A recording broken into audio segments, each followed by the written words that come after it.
That's maybe the K-State guy that came out. I wonder. Huh. I'll look into that.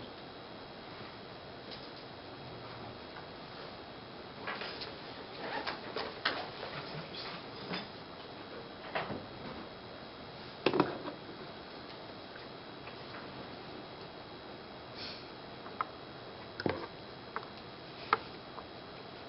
Is that today? It was like the weekend. Hmm.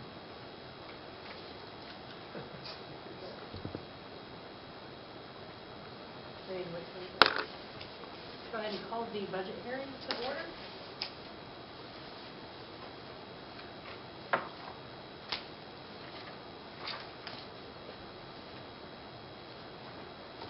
And just so you know, David, this is the opportunity for the public to come and ask questions about the budget. And we generally, as long as I've been here, nobody's ever come, but you never know. So, yeah. Hi, Hey, Dara. Dara.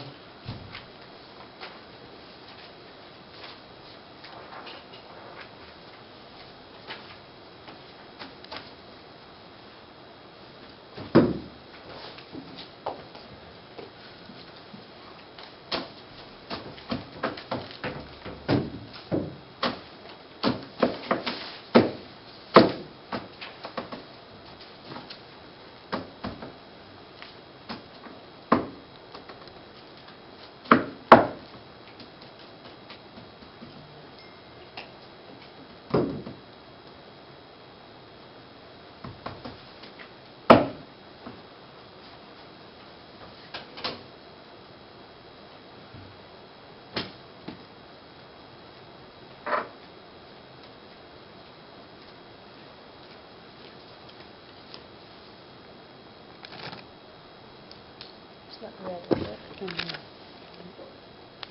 Nope.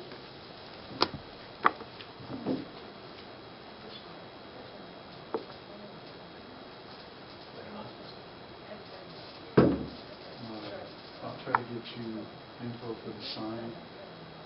Keep forgetting. So Cody's actually doing the sign. So, Cody? yep, if you send it to the email, that SFLED sign email. Thank you. Do you not have that? You know that one. You know. I'll text it to you, and then she'll take care of getting it on the sign. Why, thank you. Thank You're you. welcome. Right.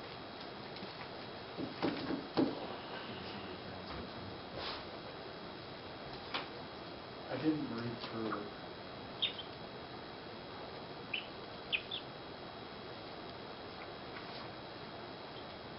Did you like my comment? What's that? Did you like my comment? You know, that is so funny. I was going to say that when we was talking earlier. I was going to say, I wonder if she didn't Bill Clinton it. And then you threw that out there. It's like, well, that was weird. Did you comment on the document? No, she sent me a text. She goes, Oh. it depends on what your definition of the word is. I'm sorry. Was it okay if I repeated that? Oh, yeah.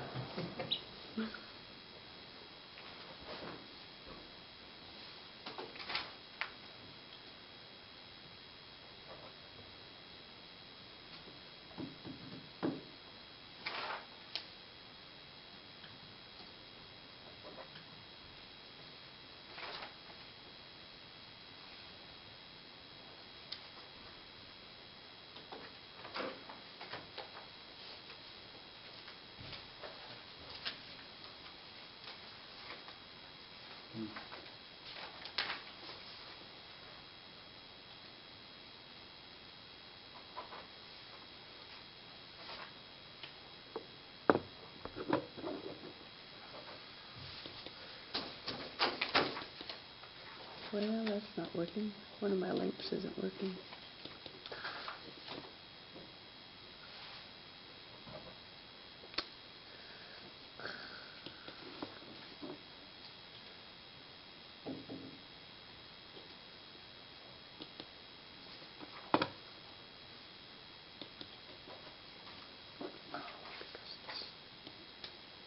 Let's see why. Fix that.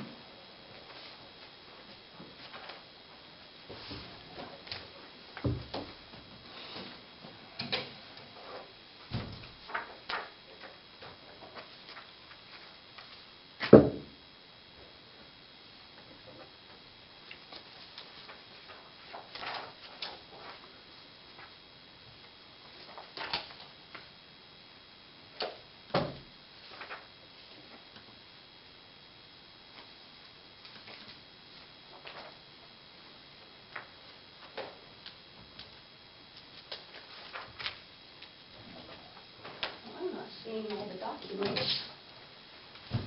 When I open up the, Really, Joe? What is it? More cones? Yeah. Mike Dave's still in town, isn't he? He is. I think we should go He's put gonna some in build his a yard. wall. Do you have any old cones you don't want? What's that? Do you have any old cones you don't want? The old ones, we actually have some that we shouldn't be using, that's why we're ordering more. Yeah. As in, are you looking for something decent to use for something? Average. They're $10. They're not high. Can I buy a couple then? Yes. Okay. I need 2 decent ones then. Okay. What do I pay? Huh? City of St. Francis? Yeah. Yeah, she'll probably charge you an extra 20% or something. Probably. But yeah, we can Hmm. sell them to you. at least. That's actually by, that's actually in the ordinance. Is It's a it? spice. Oh. Then I Sorry, probably they're will. $12. Oh, wait, they're $8 a piece. Compromise. Trying to meet in the middle here. You follow? Yes. Okay. Sounds good to me.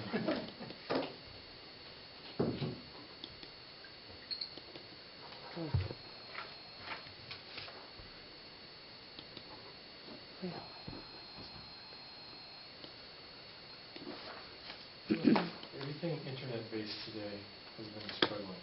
Mm-hmm. Anybody else experience that? I didn't have any internet. Yeah, it's Verizon really was down and Weird AT&T stuff was going on down. today.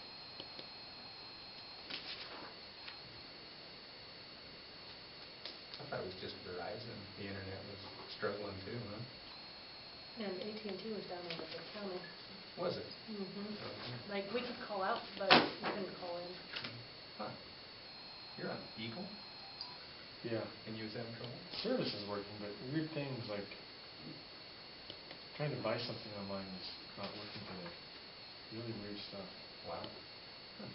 Like CVV numbers on a credit card and everything, you put those in. No matter what I did, it wouldn't work. If I had multiple websites, always that same thing not working. Seems like a bit of a security concern, does it not? Very weird. Hmm.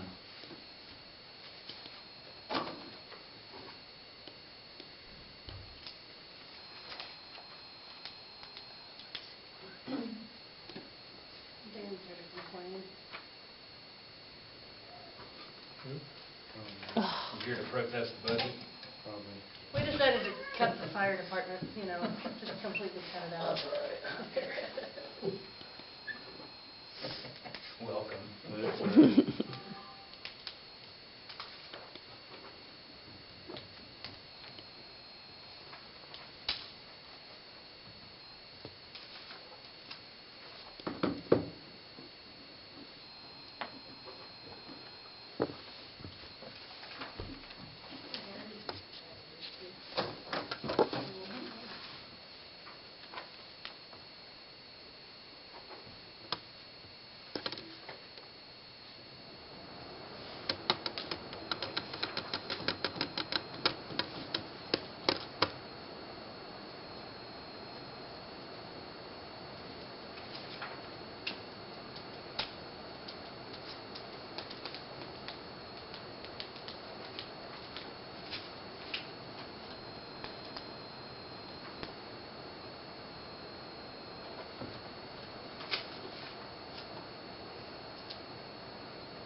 Did you say Justine was calling in? Yeah, we're going to call her when she's just waiting by her phone for us to give her a call. And we'll just conference her on that speakerphone.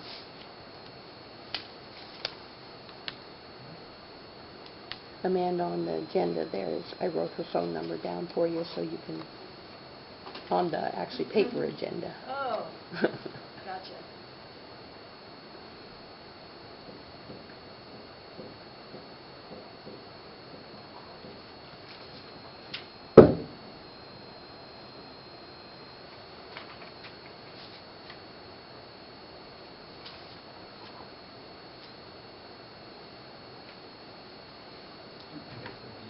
Awards going to be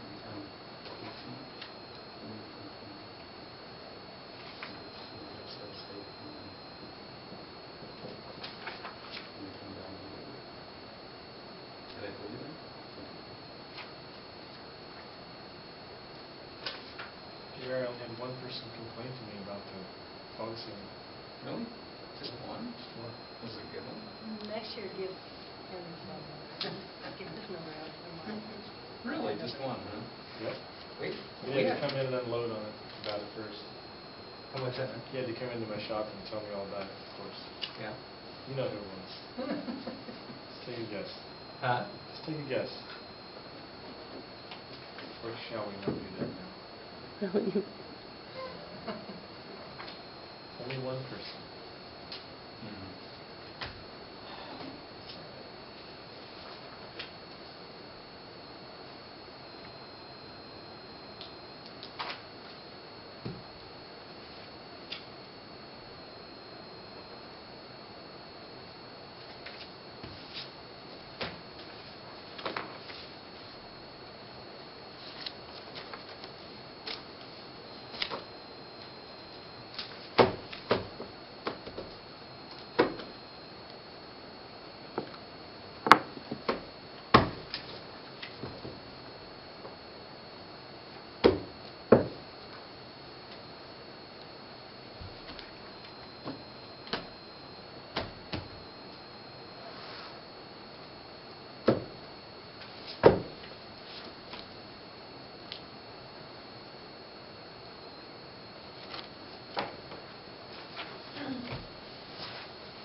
What's his name?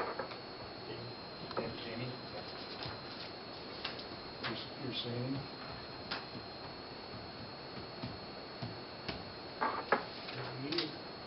Yeah.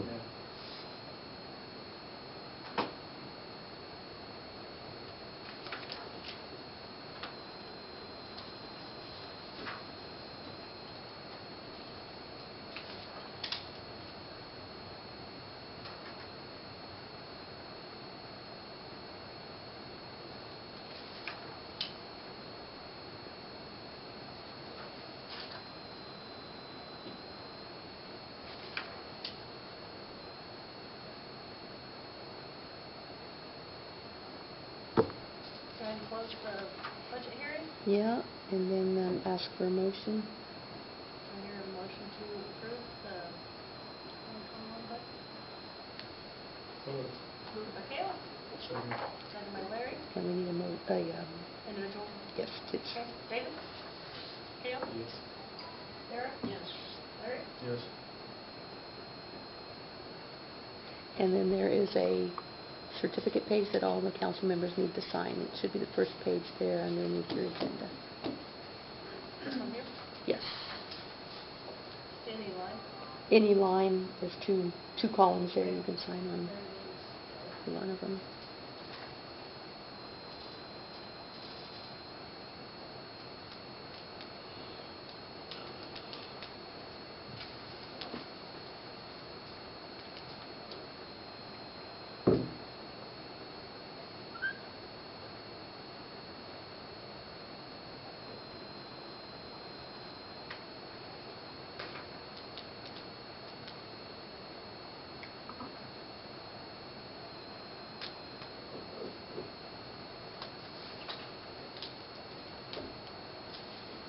Do we all sign this? Yes.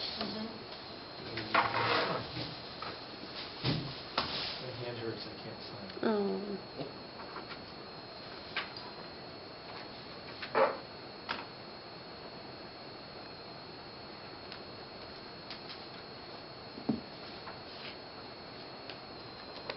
Is that it for budget? Yes. Okay, go ahead and call the regular meeting to order. Has everybody had a chance to read the minutes of the last meeting? There's no corrections. Do I have a motion to approve? So moved. Moved by David. Second. Second by Derek. All in favor?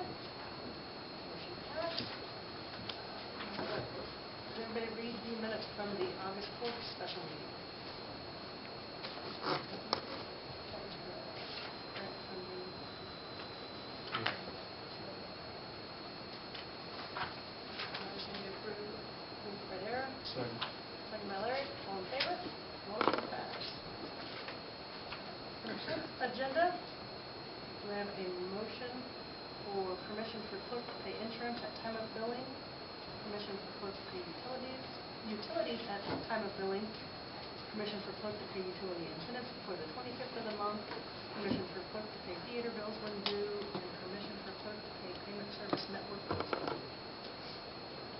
Moved by Aaron, second by Cale, all in favor? Motion passed.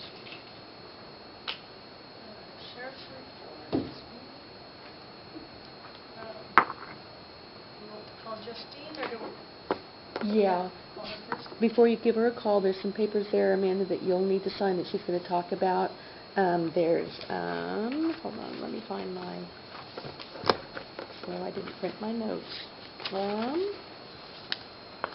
There's one page that you're going to have to sign twice. The contract you'll have to sign twice. There's a signature page there for, in order to make deposits into our bank account, and there's 4 people that had to sign that, myself, Jennifer, Amanda, and the mayor. And then there's 2 places on there, Amanda, for you to sign, and then there's another page for something else that has to do with the bank that you have to sign. There's another folder on the share. Just all of the CDBG documents are there. You can look at them if you'd like to, but she's not going to cover them all tonight. Tonight she's just going to talk about the contract and the next steps moving forward. When does it come in? The money, I don't know. Hopefully that would be a question for her tonight. This particular grant has a year timeline on it. It's not like the other one that had to be used by the end of the year. This one's a little broader. And so this is the time to ask her those questions about this. So all the yellow stickies are me? Yes. I don't have to dial anything like that, right? I just dialed the number earlier and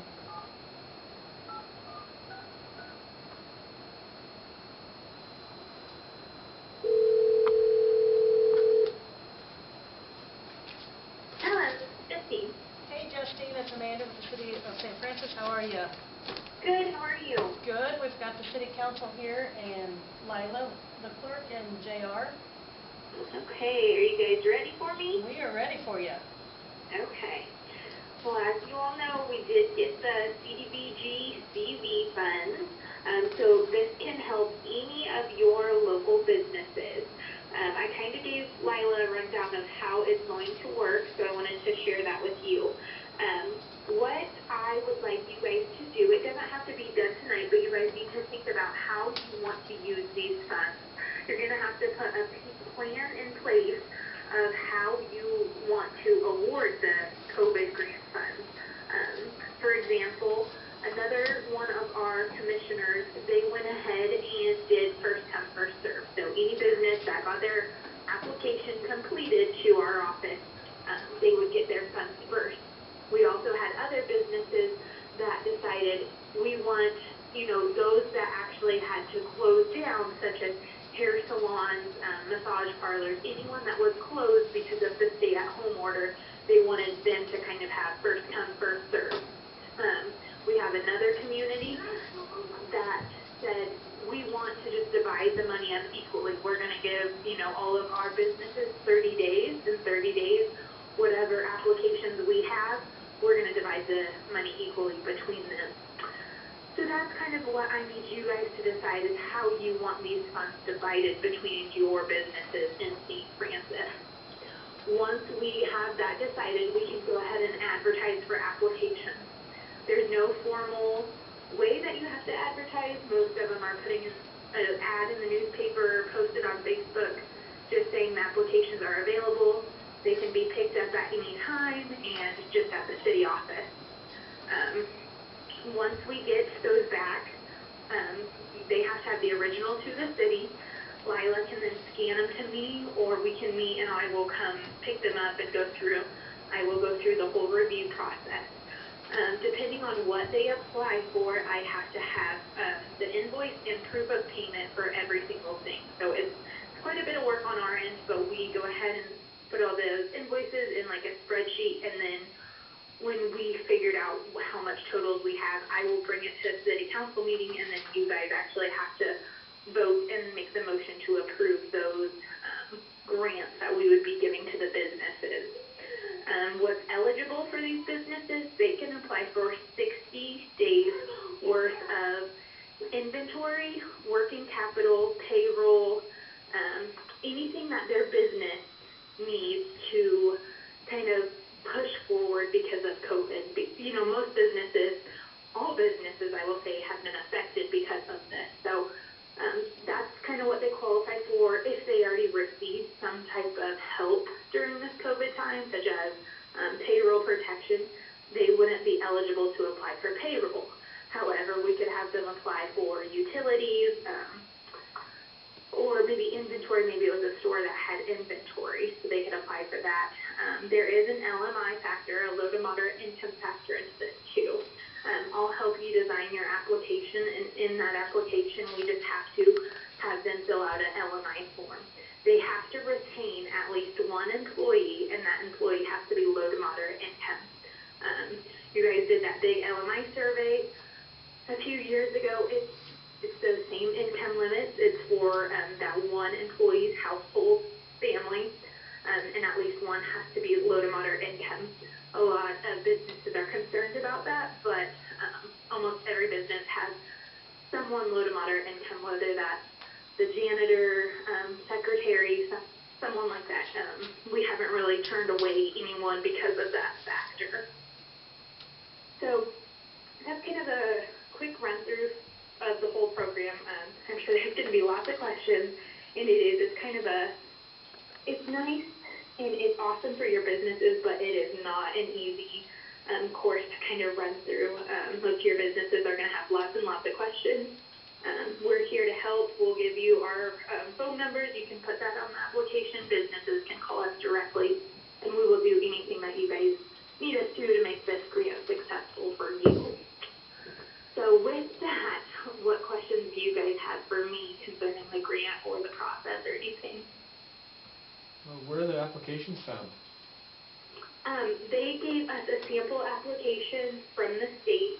We have kind of created an addendum to it, just a couple extra pages, just to get some more information that'll help the application process go a little bit smoother. Potentially there might be a conflict of interest. Say one of the city council members' brother is on, has a business and wants to apply. We will have to hold a conflict of interest hearing, but we can still get that business money. So we added in questions like that. Are you related to a council member? Is someone in your family working for, the city of St. Francis? So we added kind of some questions just to make it a little bit easier for us while we're looking over the applications. So I will package a whole application for you and get it to you for your review. Fantastic.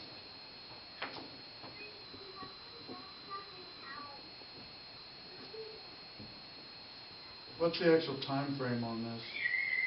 You guys actually have 1 year to complete the whole grant process. They're asking you by 6 months to spend at least 50% of the funds.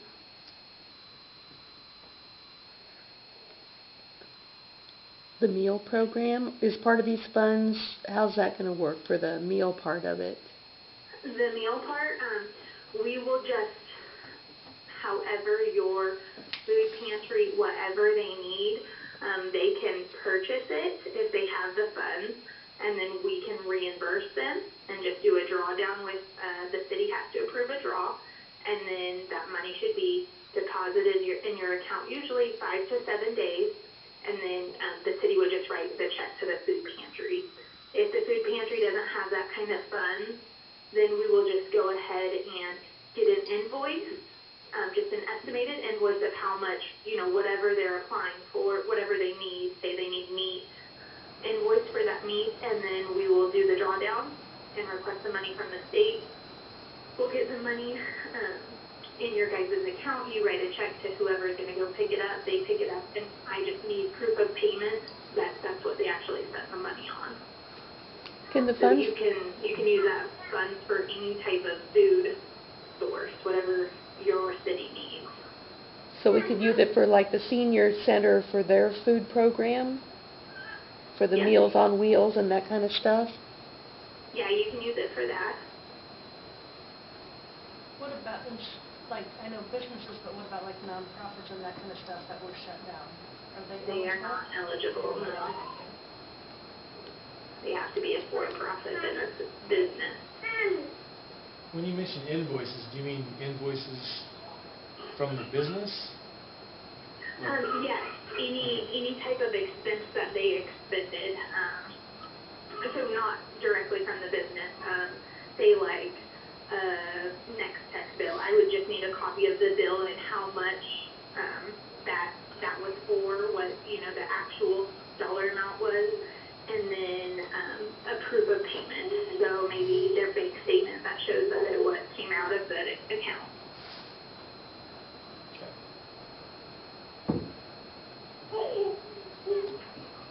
And something we could do is send information out in our utility billing to all the businesses, along with their utility bill. So for a business, let's say, wants to get, what was it, 60 days of inventory? Mm-hmm. They just need to submit copies of those invoices as well? Yes. Okay. Any invoice that they want reimbursed for. Now here's the level that they can apply for. If you have 1 to 5 employees, you can apply for $25,000 per employee up to $35,000. So if you had 2 low to moderate income employees, you could apply for $35,000. 5 and up can apply for $50,000. Now most of our businesses don't have $50,000 worth of invoices in 60 days, so we haven't really ran into that problem. Here's where your plan's going to kind of come into place, because I don't know how many businesses you have that are going to benefit from this program, and I know you don't either. You probably have a general idea of how many businesses you have, and maybe a good idea of who might apply. Now, if you take all those businesses and say $5,000 is what you're going to give to each business, is that going to be enough for each business, or do you need to limit that down?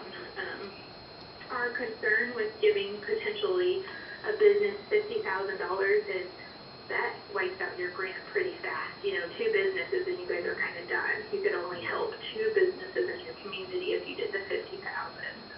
So we do have some communities that have limited it and said, if you have 1 to 5 employees, we'll give you $5,000 just a flat fee. If you have greater than 5, we'll give you $10,000, just as reference.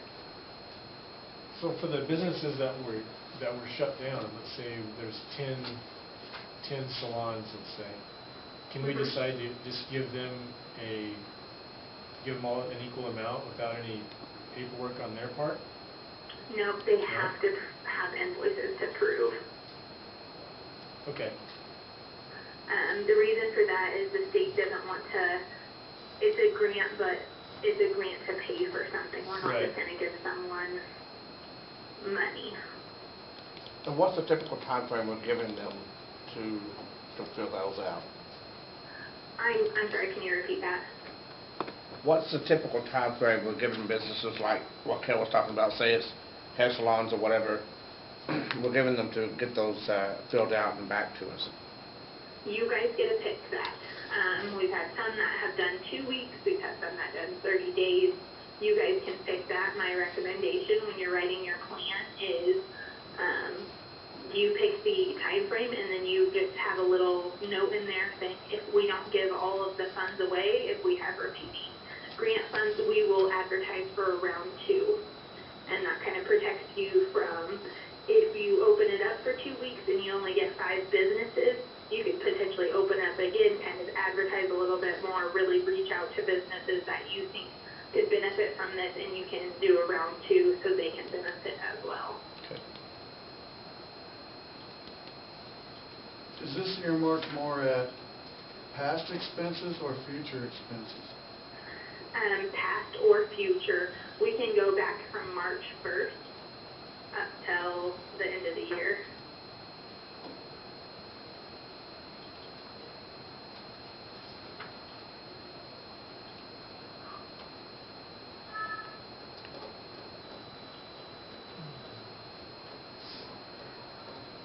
So tonight, the only thing that I need you to do is approve the state contract. It's a non-negotiable contract. It's just like your street project contract. They want us to make sure we follow all the fair housing rules, civil rights rules. If we're procuring anything, procure it the right way. A lot of it doesn't apply since it is just directly grants to businesses and purchase of food to, pretty much give away. But it just has to be in there due to the HUD funding.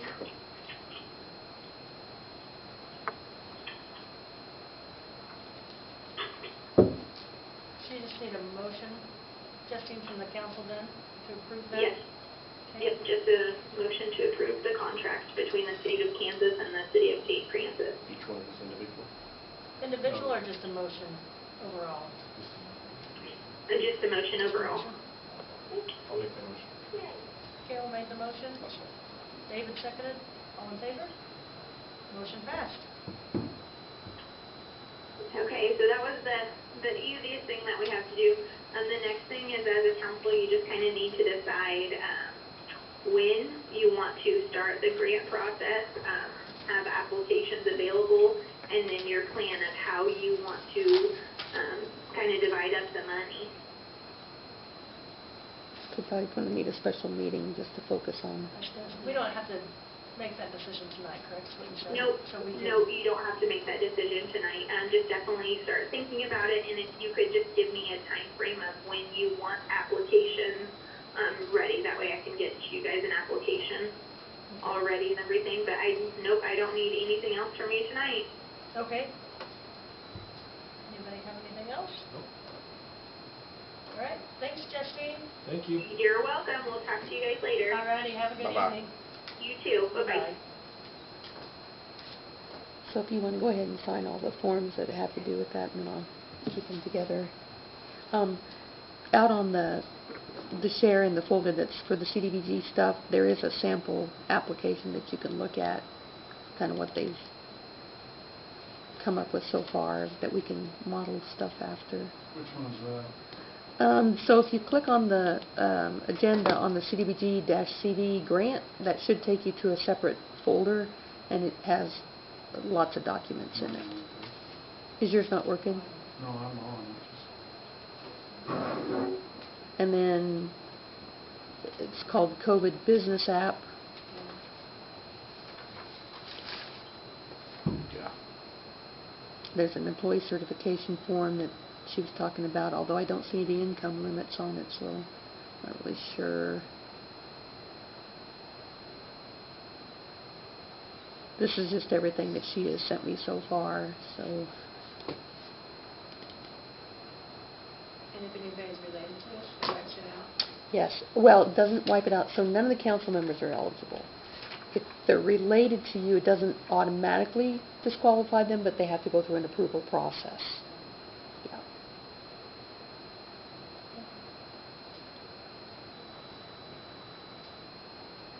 Dan, you're up. That's pretty easy, I think. I wanted to start, I don't know how many of you guys know how the fire department works as far as our payroll and stuff. But basically, we get paid out, we get $20 for the first 4 hours. Then we get $10 an hour after that.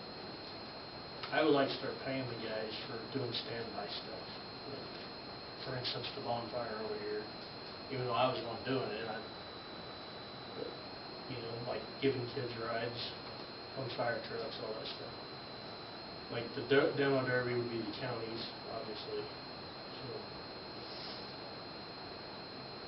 that's basically all I'm here for. See if anybody has any objections to it. And What are you talking, yeah, $10 yeah, first, just for standby? half of what a round costs, basically.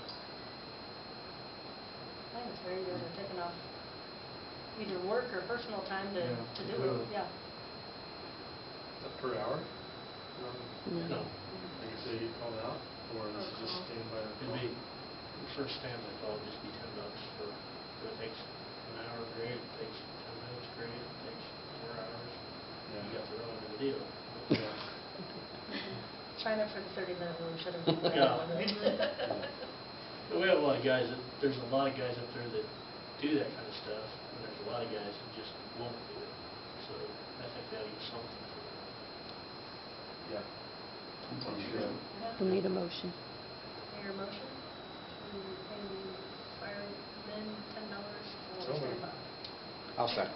Second by David, all in favor? That's all I got. That easy, huh? Should've shot for higher. He just said. We'll work it out. All right, that's all I got then. Thanks, Okay, Dave. thanks, Dave. See you, David. All right, ordinance 623.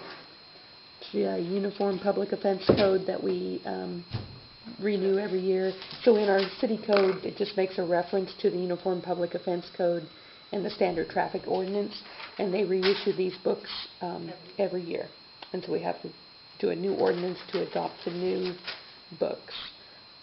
So they are an ordinance, so I'll need a vote. I hear a motion to approve ordinance number 623 to accept the Uniform Public Offense Code. Yes. Adopting the Uniform Public Offense Code. So moved. Moved by Larry, Second. second by Cale. David? Yes? I'm in favor. Okay, Cale? Yes? Yes. Darren? Yes. Yes.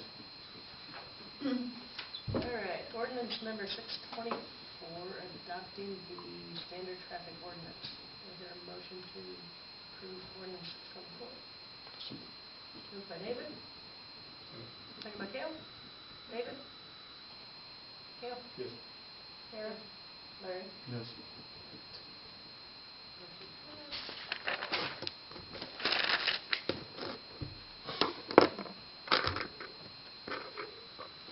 Cale, concert in the park special event liquor permit. So we're kind of lumping these two things together this year. Usually he brings his permit in and the council approves it, and then the attorney goes off and writes the resolution, but she went ahead and prepared the resolution in anticipation that you would approve his permit, and then we could go ahead and pass the resolution as well. So it's a twofold thing. We need approval of both. The liquor permit, if you click on that, it's Cale's information that he gives us to show where he's having his beer garden, and that's the information that gets sent to the state, I guess? Yeah, it goes to the state. Yeah. Yeah, they actually already have this. They're just waiting on the resolution, and then they approve that, and then they get insurance, and then, You're old Motion hat. to approve the special event and resolution? Or you want Separate ones. Okay. Motion to approve the special event permit. So moved by Eric, second by Larry. You don't need it. Not a vote on that one. We do on the resolution, though. I hear a motion to approve resolution 2020-6. And we did receive, just so you know, Milliken Law paid for the permit as a sponsorship for the concert in the park. So they did pay for that prior to the resolution being created. So moved. Moved by Larry. Second by Dara. David? Yes. Cale? Abstaining? Dara? Yeah. Larry? Yes. And we have enough rent free to Yes. motion pass.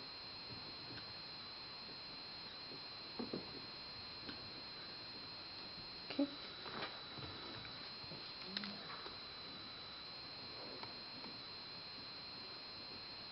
And if you want to go ahead and, if you haven't already signed those resolutions. Okay. Luckily, they approved the first one, so we're signing all the CDBG stuff. I'm like, oops, I got a little too far. we can hang it over. Oh, thank you.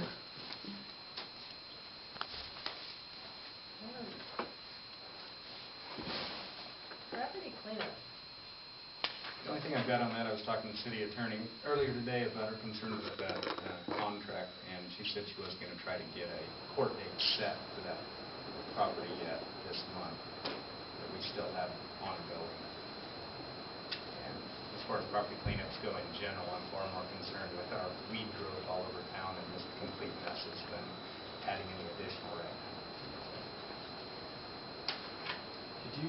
see anything about those trailers? Remember I was talking about that? And I forwarded that to Cody and I forgot to follow up on it. I don't know, I said I left him a message and I never heard it back. Are they still there? Oh, yeah. I'm sure they still are. Same 'cause file. I should have followed up on that. I left a message and I never followed up. Sorry. That was second. I think it was second between Clinton and Oh, fine. I mean, I'm pretty sure that's on second. France. No. Okay.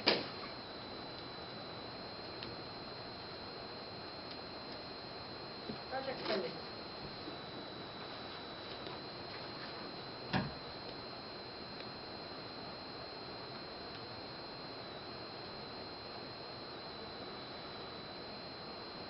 Peter, did Dan tell you I talked to him?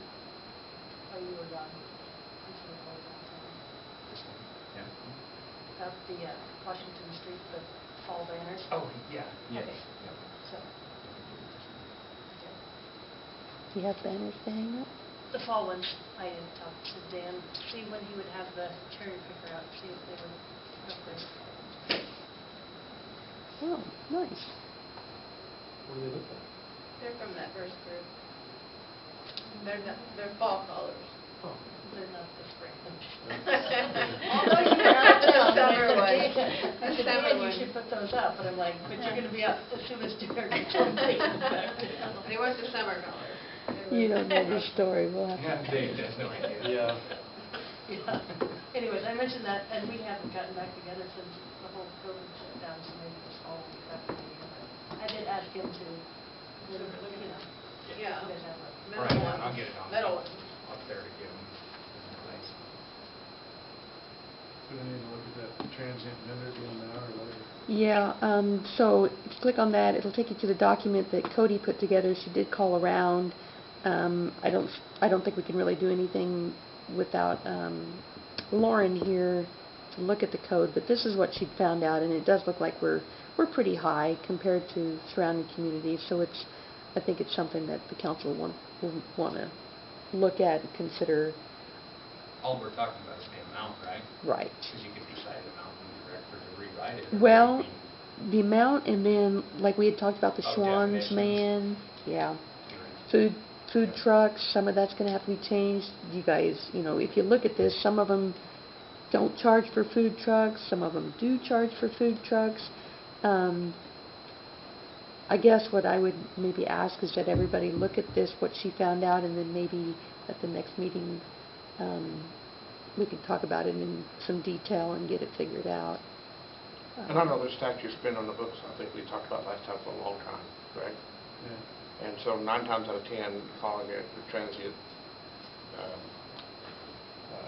using that word's not going to be an issue, but in the event that we have someone local, is there something else we can call it? They're still transient vendor because they're not permanent.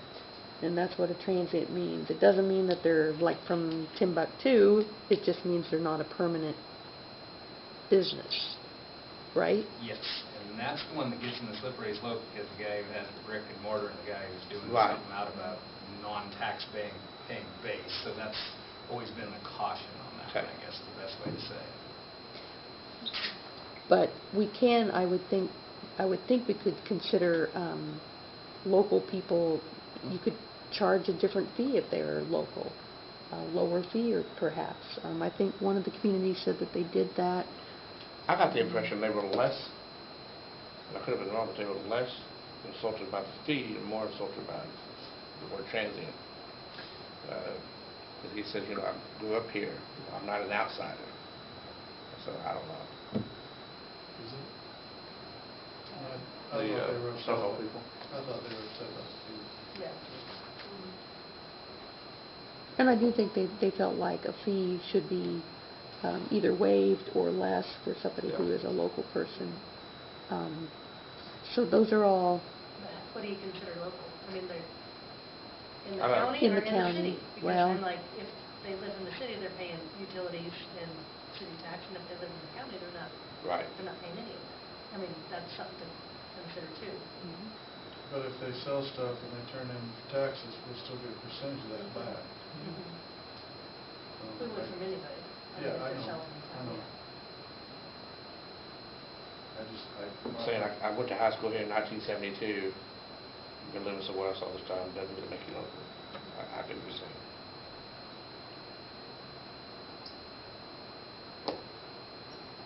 So, and there's a difference probably between people selling food product and people selling other stuff like vacuums and that kind of thing, you know.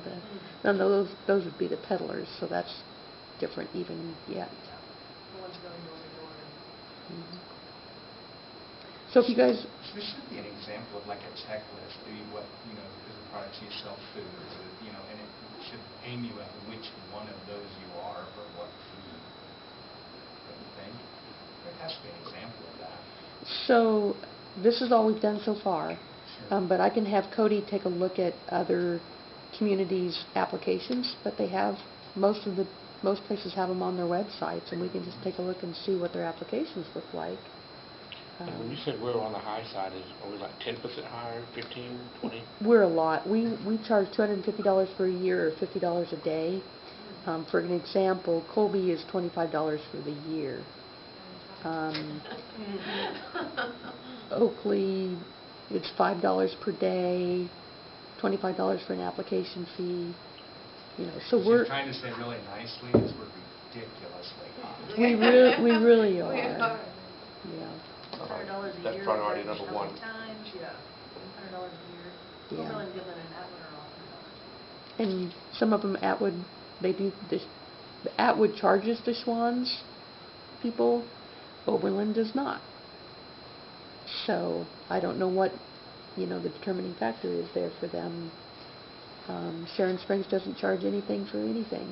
I'll tell you what the determining factor is. Swan stops at a lot of houses. They sell a lot of product. That $100 is nothing to make the playing field level for those who don't do it as much. They should pay that. That is how I don't think they should pay any difference. They just don't have them. We just We've never have. charged them, have we? Huh? We've never charged them. We haven't, but there isn't. I feel like we should, based on what they do. So I thought Fish like guy? what they would try What's to that? go. Fish guy? Yeah. Same thing. What's the seafood guy? I really hate to discourage, like if somebody orders online and a person like Schwann's, obviously not Schwann's would have a lot, but you have somebody that maybe stops at 2 or 3 households that somebody orders online and they got to pay a fee. But that goes back to everybody should pay a reasonable fee for doing the like business, and it's all like business regardless of volume. Isn't it? They don't have bricks on Main Street, so I don't see how you can really treat one different than Which the one was other. it, Colby, that even charges for anyone at home selling burritos, that kind of stuff that they sell for big fees on. And they call it a home occupation, so they must have something on their. I'll specifically look for their application. They do that for food safety. Of course, they're simply not regulated. Well, look if at they it. sell Not less than enforced, 6 yeah. times. It's not enforced. Was it 6 times? 6 times in a year, yeah, but yeah, it's hard to enforce that, I would think, very hard. And it's interesting to see what other people are doing and charging, for sure. Mhm. We make 7K. You're out. Give her a badge. Oh, it's sad that it comes to this.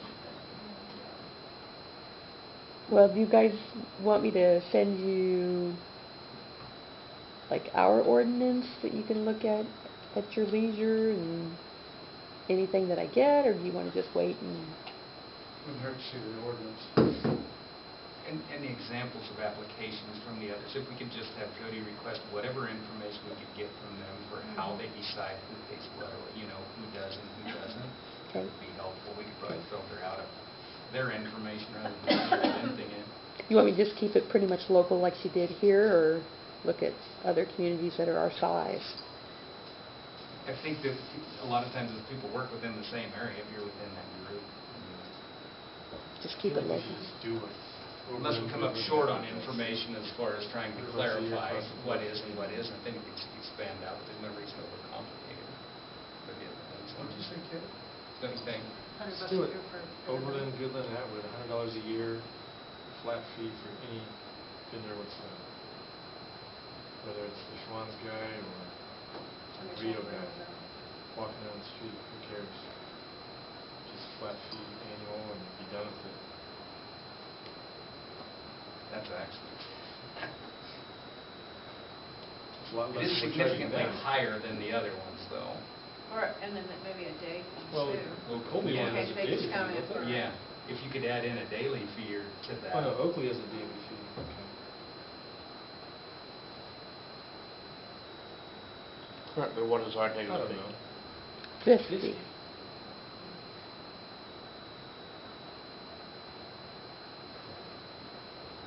Yeah, I'm not against just doing a flat fee, both yearly and daily. Do we do an Figure out what that application is. fee like Oakley, or do we just, So we do are charge, really, we really just high. do, yeah. Goodland, well, Goodlands would be a good one to copy then, maybe. $5 a day? Oh, And I will say the ordinance that they had, it's exactly the same ordinance that we have. Goodland's ordinance, it's just the fees were different, but the wording, it's the one that it's the one from the league that most people use, and then they just modify this part of it. So, but the interpretation, I think, it's like the Schwann man and stuff. I think it's different communities interpret it differently. And one of the things that was found to be offensive, I do think has to stay in place, and that's that background check. I mean, Yes. we've actually had people come in and want to sell chocolate to children, only to find out yeah. what we found out. That is an extremely important step. As offensive as it is, everybody should have to do that. Yeah, even I don't know. I don't know how you don't do that. I don't know, how do you exclude someone? Oh, I know you, or you Well, don't that's live here. How do you exclude currently it says if you're not a resident of Cheyenne County, we'll do a background check. That's what ours currently says. But that one wouldn't have worked on that one. Mm-hmm. That's a problem. You have to treat everybody the same, and other than just simply explaining why it's that way, I don't think you want to exclude it. You're going to find something like that out after the fact. And then we charge for that. Currently, our code, we charge for background checks for each person. Yeah, and I'm only speaking to the public safety side of it, not Mhm. whether, I realize that's time, but that one is just because it came up right here, Yeah. Mhm. not long ago. I agree. What do we charge for background check? $25 a person. There is no fee to the city. It's just time. And not really a lot of time. I contact this KDI and give them the information that they ask, and it takes them 2 to 3 days to respond back. So they charge the city that? Nope. Is it? No, When they bid? that fee's been in place for forever. It was just a fee, I guess, for time that it took the police department to do it. But the police department can't do it anymore, as Cody was saying. But if we have it in our code that it's required to do a background check, and I proved that to them that it was part of our code, then they will give me that information, and there's no charge to the city. So in Kale's version of that, if you charge the $75 annual fee, and if you're out of Cheyenne County, it's $25 Yeah. for the background check. I'm just I thinking out I thought loud. we were My background personal checking take is everybody. that, What's that? I thought we were Well, that's not. everybody. I said it. I didn't say it. don't you think we should Like, cut residents of Pick your Cheyenne County poison. somewhat of a Yeah. break? Yeah. I'm not opposed to what JR just said. Yeah, and I think you could differentiate Yeah, that we between should. the background check, because I understand what JR is saying about the background check, because if we don't treat everyone the same, then that could come back to bite us. And we had that situation arise here a couple of years ago.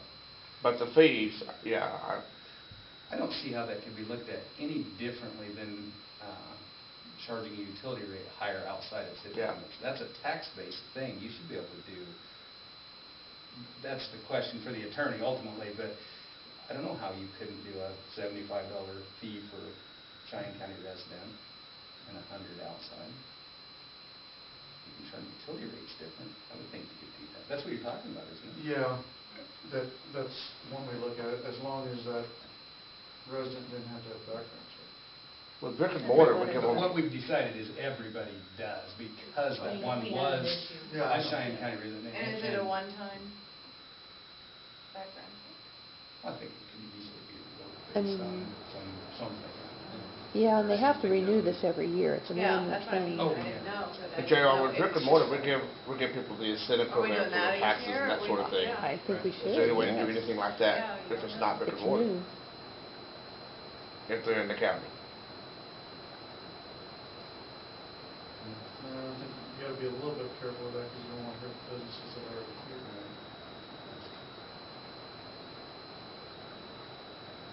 That might get a little complicated. It might be I know. better just to give them a cut for being.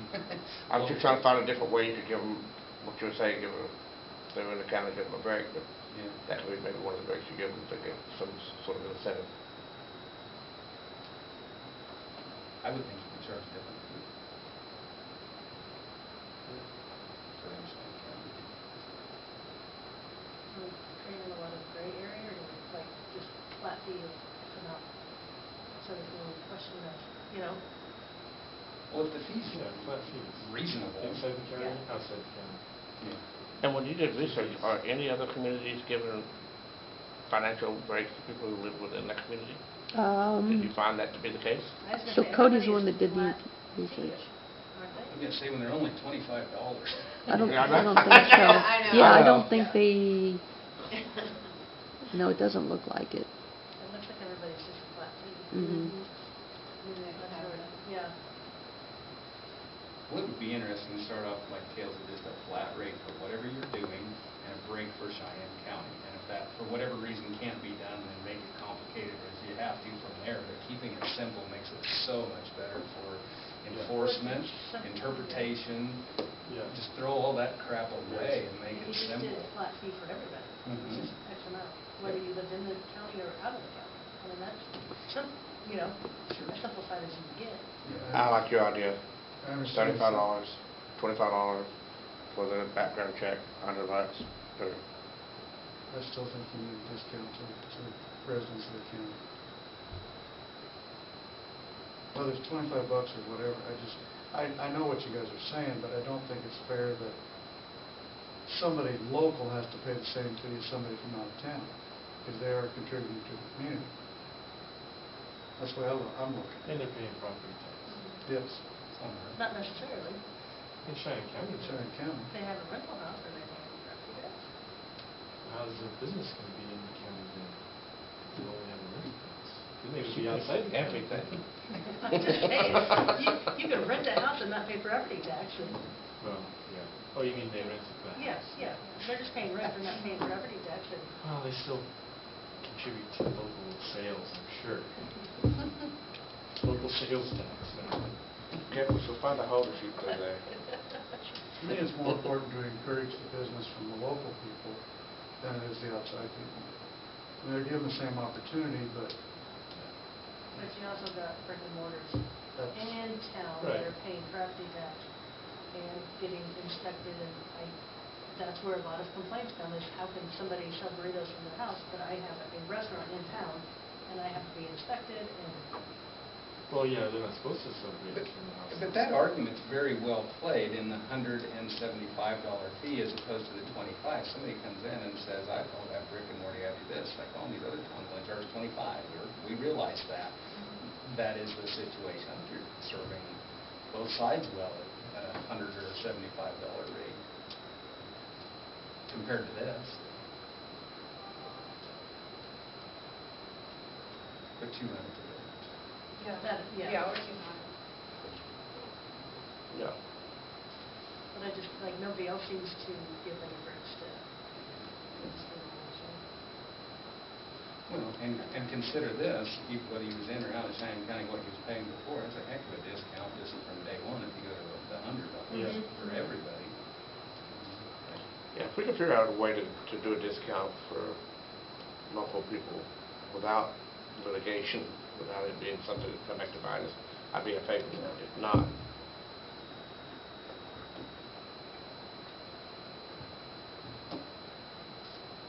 Sounds like it's two choices.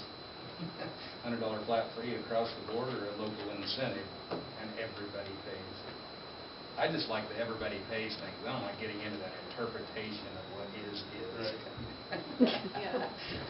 Well, really. Yeah, we are do. you just I going mean, to do the city, or are you going to do the whole county, you know, Bird City people come over, or, you know?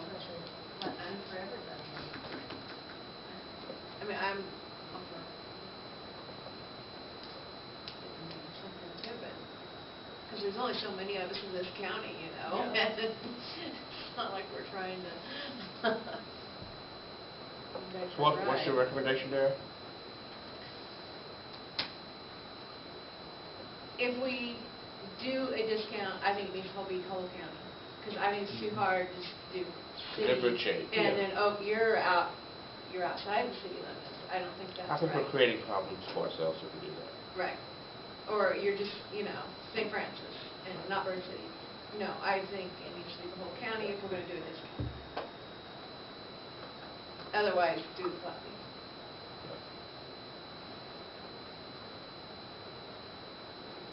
What's your recommendation there? I'd like to see $75 and $100. 75 for residents and 100 for out of town. Now, is that 75 plus 25 for the background? So that background check fee is also, you know, you guys can change that. That's not set in stone. It's not something that, it's not an Leave it. expense. But do we get charged? No, 75 plus. we don't. Okay. It still takes her time to do it. It takes Takes her time to do time, yes. Yeah. And how many of those a year do you have to deal with? Oh, so we hardly get any of these at all.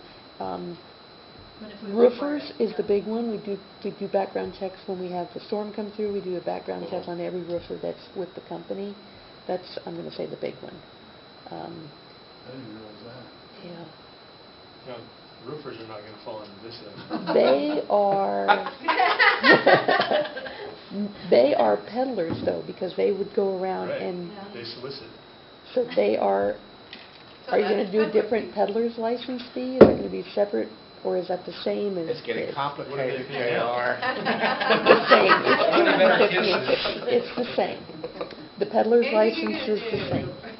I'll send you the current ordinance and you can look, but it's the same fee that we charge for any of these things. So it could be the same, but, you know, Yeah, then you have to separate food vendors and then construction vendors, if we wanted to. well, we're separating peddlers from the transient vendors. There's a little bit different, because the peddlers go door to door. We've had this discussion. And then the other ones don't go door to door. But this says solicitors and peddlers fees. Mhm. So, So it's, Transient, is something else? no, it's the same. It's peddlers, transient vendors, Oh, okay. transient merchants, Okay, they're I all, think. So keep from having to separate that. I think we should just keep the background check period. Yes. And I think if you want to do your idea, I think we can do $50 for local people plus $25 for the background check, 75 for non-local plus $25 for the background check. But that way it applies to both sets of people, the peddlers, the roofers, and food. You ought to do a background check either way. and are we doing background checks on every individual that is working? Like, for example, the snow cone place, she had several people working in her snow cone thing, her unit. Would we do a background check on everybody that's working in the unit, or? I don't know how you could do that if they happen to change out their personnel or something. Where's the I think liability it needs fall? to be the entity. I don't what know. do we do with roofers? Do you get every single employee? Everybody that's going door to door, yes. Just everybody that's going door to door? Yes. Well, just like the people that was selling fireworks, that's why we said, you know, we probably need something nice when they shine. I mean, they have all kinds of people working. That's true. But do they pay a fee per year to sell fireworks? Yes, we have a fireworks license, and it's separate from this. I don't know, but I just think you look at the entity in general and, I don't know how you have to trace down all the employees. So we're just doing, but the background checks are on individuals. It's the individual that we're doing a check on, so it would just be the person that would be. The applying person, it's the owner. You can't get into people's employment and business and stuff, that's second. Because the liability is going to fall on the company, right? Yeah, oh, absolutely. No, the city, this is due diligence. This is saying, we're trying to protect our citizens, we're doing background checks, something happens, hey, they applied by this person's name, this was the background check, so we were good. What they do, who they go hire, what conduct they do at that point is the city's interest. Right, okay. The reason we do it for the peddlers, though, because they are going door to door to people's homes, and each individual, I think, I feel like that's Well, important. that became a state, that was a state thing that happened with roofers, wasn't it? It's a little bit different. I mean, they don't require the background checks, but they do have, the roofing company does have to be registered with the So state that wasn't to even part of do the state, they business. just have to register with the state. Yeah. Yeah.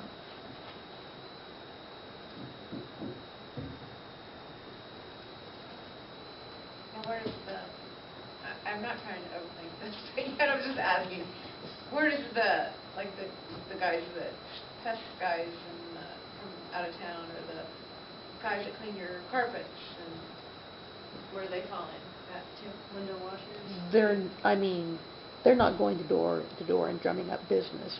They're a business, and that's a service that they're selling. But they're not selling that door to door. They're not going around saying, can I come? If they did, then they'd be a peddler.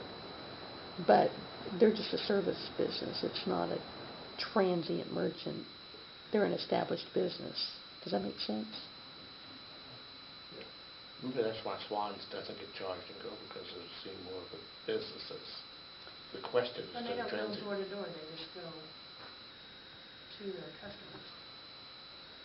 And I don't, like, if I don't place an order online, they don't stop by my house. Like, Yeah, you're don't see placing an them. order, they're Yeah. delivering really what they are. Anymore, they don't stop and see what you want. You know, they don't go to each of their customers, it's more of a, you pre-order online, and they just deliver it. And that's like Allison's Pantry's that same kind of a thing. Yep. She takes your orders and you go pick them up. You're not going to hit it perfectly for every situation. Right. No. What you're trying to do is throw a blanket and get as much of it correctly as you can, and something odd's going to come up, and you're going to either have to change it or make an exception or a judgment call. You can't cover every contingency.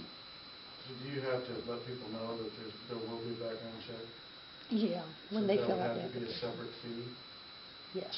Couldn't we just blanket it, $75 if you are in county and $100 if you're out of county? And that That's where includes I'm going with it. a background check, instead of trying to say 50 Yeah. and 75 plus 25 I think that's the background check? simplest way to do it. Just 75 and 100, and it Yeah. includes a background check. It gets built in. Sounds good. Is that what you guys have decided? And do we do a day charge? What did we say, $8, $9? Is that what we said a while ago? You'll send us 5, what is that? $10 a day. We're 50 now, aren't we? Yeah. $10. $10 a day. Yeah.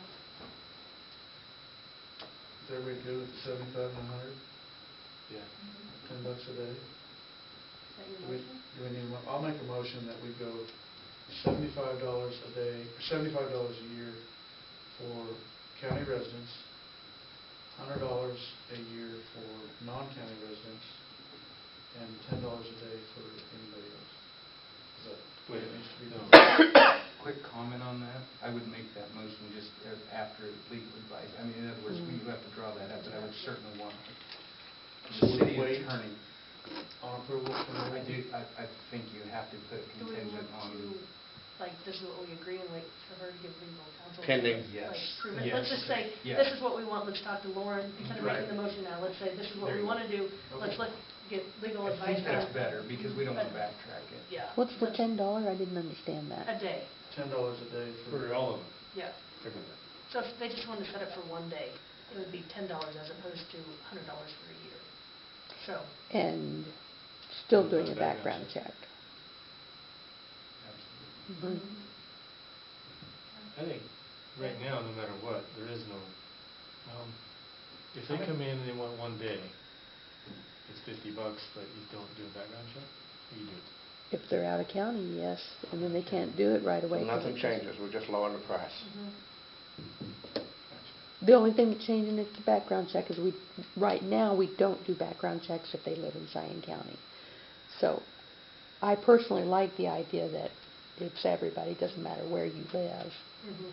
So Well, how many one-day type deals do you even come across? No, we don't get very many of these at all. We really don't. and they shouldn't complain, because last year they were paying $50, and this year they're gonna pay, 10, 35 35, yeah, right. total. Yeah, that's good. So you're saying even on the one-day deals, you do the background check If they're out of the county, if they're out of yes. county? Mhm. So they have to have that pre-approved. How long is it, what kind of turnaround do you have on that? 2 to 3 days. It's been a long time since I've actually had to do one, but yeah.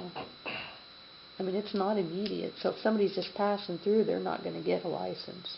And that'll be annual. It depends on what you guys are talking about. Yeah, the $75 would be an annual. But the an background annual. check would be Yeah. annual. So if It they would wanna be set up right a- along with the yeah. application, yes. But that would be good for a year. If they wanted to come 3 or 4 times a year and pay $10, they could still pay the 25 for the background check and not do a background check every daytime. You know, if you're just paying per day, if it's the same company. I guess I'd have to keep, yeah, we'd have Like to if it's keep like records of the that. ice cream guy Yeah. that came up, if he wanted to only sell 3 or 4 times a year, get his background check, and then he could just pay $10.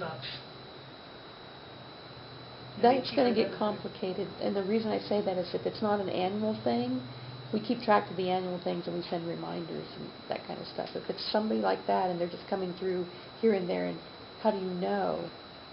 We'd have to You'd have your background check probably at Yeah. home place, right? Where you could just, look and see every time they came in. I don't think it would come up, but just in case, like, the background check would be an annual fee, or good for a year, and then they could pay, if they want to come twice a year, you know, just pay the daily fee, as opposed to the yearly fee. At the risk of throwing a wrench in things, can I ask another question?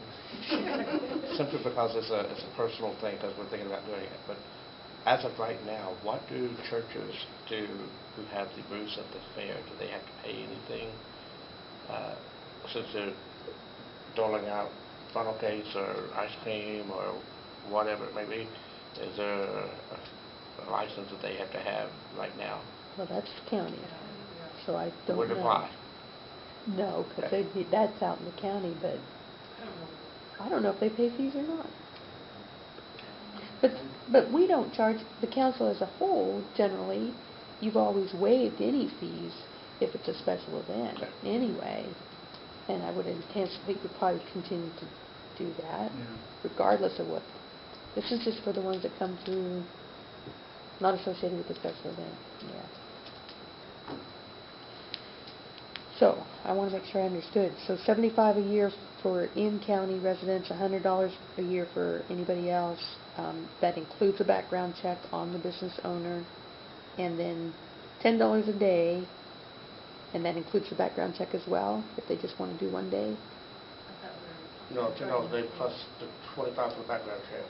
Because if they were paying $50 before, we could still do the background check for $25. And they're still $35, they're still $15 cheaper than they were before. Right. And then if the background check was good for a year, I Right. mean, if the annual ones have to get it checked every year, then that'd be good for a year, and that way if they just want to come set up twice a year, they could do the background $20 check. just, Yeah. Yeah. Gotcha. Oh, no. What'd we forget? Just listen. Right. Anything else on project spending? Come on, surely we can spend 45 minutes on something.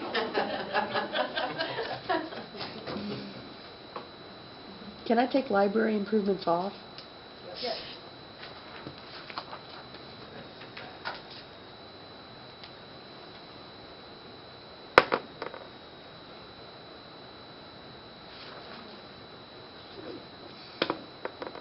Street project? I was actually supposed to get an email today, and I didn't get it, from Miller & Associates, a timeline. You'd asked last time about what to expect. I talked to Tyler last week, and he was going to have me an email, as back as recent as last Friday when he called me, and I didn't receive anything. Just double check that real quick. Thanks. think that's really where we're at. And I don't have anything from them. Well, I'll go through in the morning. Hopefully I'll have that to you at the next meeting.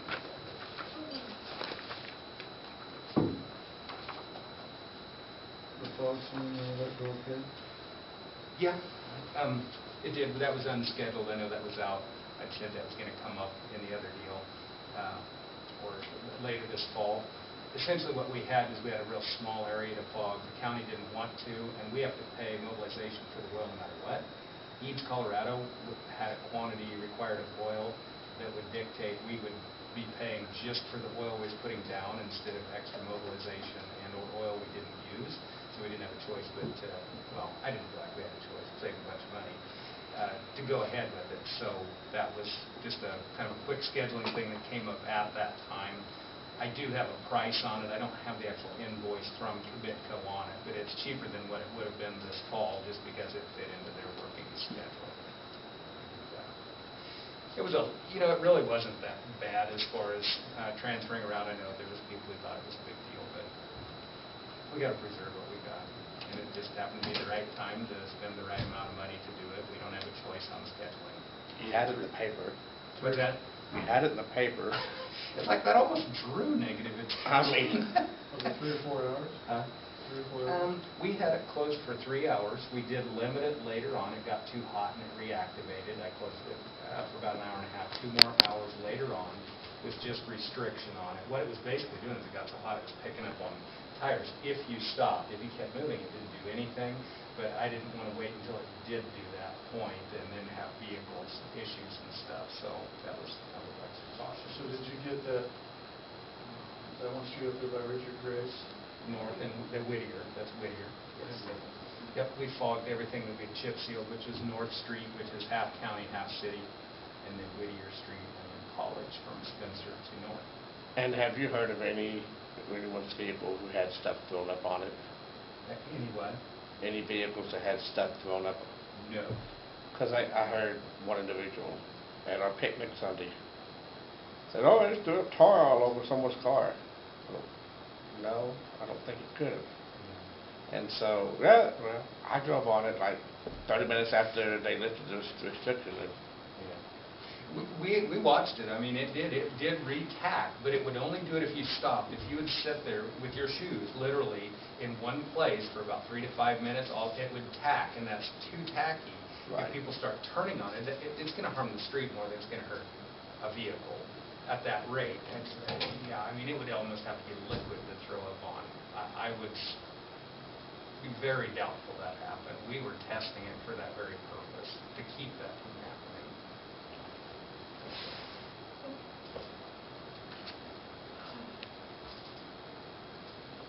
Anything else on streets? I don't think so, unless there are any questions.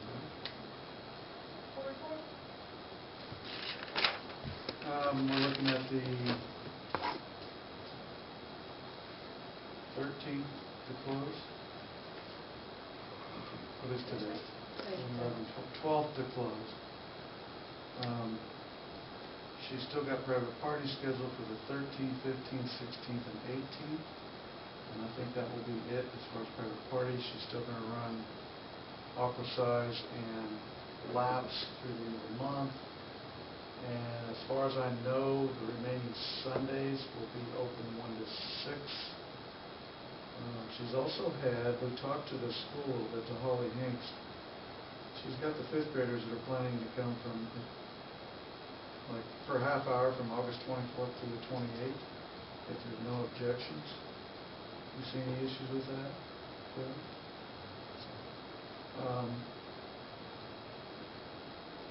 Kelly was asking me whether or not, and I don't remember how it was done in the past, whether the school paid anything, or do we just donate that? Okay. Everybody good with that? We just donate that to the school? I think it's the right thing to do. Is Kelly going to lifeguard then for that, or? I would assume, yeah, based on those hours, I would assume it would be Kelly. And I'll find out for sure. What is the time frame on that? I missed it. August 24th through the 28th. Like Go ahead, I'm sorry. I was going to say like in the afternoon, or? 2:45 to 3:15. And I think what she's doing is trying to get the fifth graders to be like a PE class that Holly will have. Instead of having PE in the morning, they'll have it in the afternoon right towards the tail of the school, is my understanding. When we had talked to Holly, she wasn't sure she could pull it off. And is there things going on up to this point, like outside or anything else? In other words, are you closing in and doing this, or are there things going on? No, she's planning on doing laps and aqua size. The staff and cleaning will be maintained up to and through this. I'll make sure of that. Okay, that's what I want to make sure of. I don't want them coming to use it and it not be. But let me clarify, you said 1 to 6 on Sunday. When will the last Sunday be? It'd be the 30th. 30th. I haven't talked to Kelly in a couple of days. I mean, I've texted with her and stuff. I need to touch base and make sure that all that's still in place. But that was her intention, was to at least get the Sunday afternoons, because then we could get the kids to cover. She's actually got 4 private parties, and I know she had one canceled. And that'll be done, private parties will be done by next Tuesday, it looks like. And then she'll do laps in the morning and evenings. So I think she's doing 6 to 7 on laps in the mornings, Monday, Wednesday, Friday, and then the 5:30 to 6:30 Tuesday, Thursday nights, and then aqua size is 5:30 to 6:15 Monday, Wednesday, Friday. She's still pulling in about 20 or more people for aqua size on those nights.